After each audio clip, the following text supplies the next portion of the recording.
Hello everyone.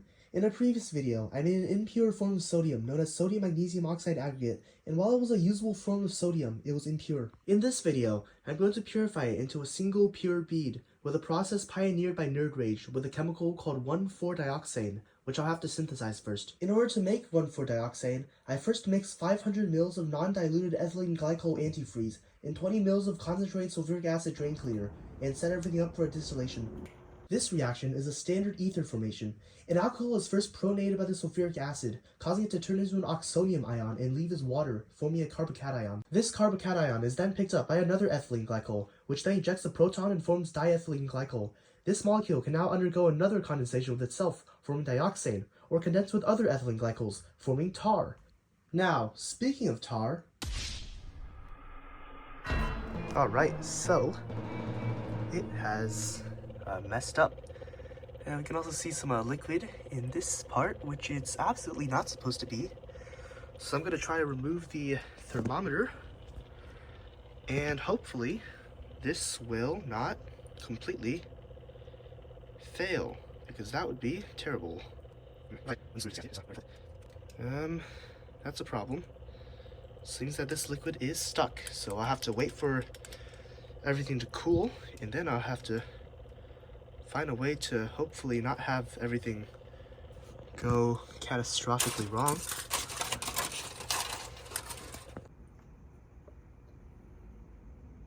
Yep, that's what's causing the plug. It's just a bunch of carbon that's just completely gotten stuck here. That's a problem. After dealing with all the tar off camera, I put the now very black dioxane back in the boiling flask, added another 20 ml of sulfuric acid, and set it up for fractional distillation. This step would have been necessary even if I hadn't botched the first distillation, as the acid is meant to hydrolyze side products such as 2-methyl-1,3-dioxylane into ethylene glycol and acetaldehyde, neither of which come over at the dioxane water azeotrope of 88C that I'm aiming for.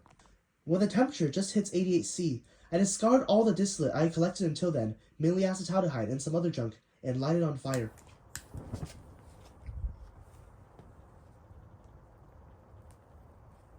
Now, what's coming over is an azeotrope of dioxane and water with around 82% dioxane.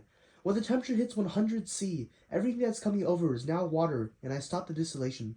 What's left is now relatively pure dioxane, with only minor impurities and a lot of water. In order to deal with the impurities and dry the solvent, I add some sodium hydroxide drain cleaner. This causes everything to turn yellow and then orange.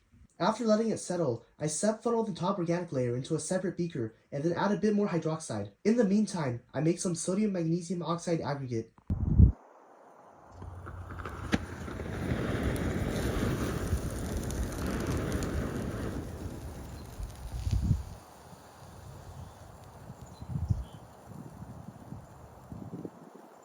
Now, I need to react this aggregate with my dioxane to remove every last trace of water. However, in this form, its surface area is too small, so I blend everything into granules with my blender, add to my flask, and pour in the dioxane. It's important to add the sodium first, as adding the dioxane first and then the sodium causes a rather violent whoosh bottle effect due to the flammable dioxane vapors being ignited by pyrophoric microparticles of sodium. I add some benzophenone and then reflux it for a few hours. When the dioxane is dry, the benzophenone should react with the sodium in the aggregate to form the diphenyl keto radical, which is blue. However, as my starting dioxane was orange, it ended up turning a muddy green. I distill the dioxane to remove the aggregate, and now, all I have to do is reflux some more aggregate in the dioxane to obtain some pure sodium. In fact, my dioxane was so pure that it supercooled overnight, and I had to seed its crystallization with a metal spatula.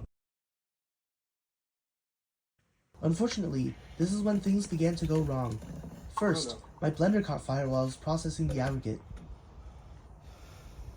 Oh no. Oh no. Oh no. Please don't. Please don't. Please don't. Please don't.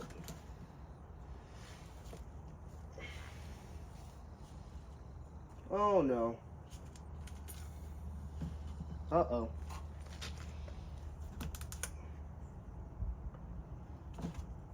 Yeah, that's cooked. Fortunately, after everything burnt itself out, the blender was still sorta kinda okay. Unfortunately, again, I had washed my flask out with methanol and hadn't let all of it dry. Uh-oh. The first time was alright, but then... Not again. Okay, my blender's on fire again. Oh man, that's the second time today.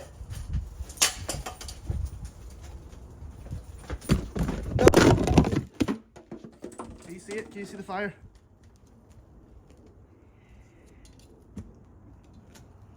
Yep, well, at least this isn't on fire.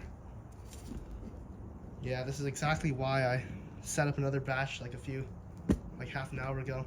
Fortunately, that second whoosh burnt all the methanol out, so everything went rather smoothly afterward, albeit with no more blender. I added all the dioxane that I had made, including some from off-camera, totaling around 350 mils, though you just need enough to barely cover the aggregate. I refluxed the dioxane for a few hours, then set up a distillation and distilled it off. Alright, every single one of these metallic beads in here is sodium. That is beautiful. I pour everything out onto an evaporating dish and manually pick out the sodium beads into a beaker of charcoal lighter fluid to protect it from air. After all the sodium was collected, I heated the charcoal lighter fluid, made of high boiling point hydrocarbons, to 100 degrees Celsius to melt the sodium. I poke all the molten beads together with a stir rod and occasionally add a small amount of isopropanol to remove the oxide layer that forms. Once I've coalesced everything into one big bead, I let everything cool and was left with a lump of pure sodium, which I squished into a thinner shape and put into a flask to leave for the night. As celebration for making a lump of pure sodium, I make another batch of the aggregate and just pour water into it. I missed.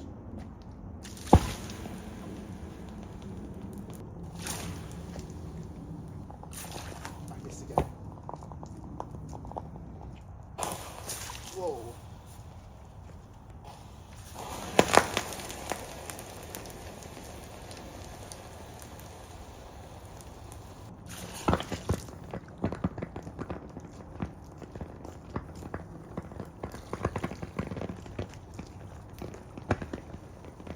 The next day, a golden oxide layer has formed on the surface of the sodium, and you can see just how soft it is for me to be able to cut it with a spatula.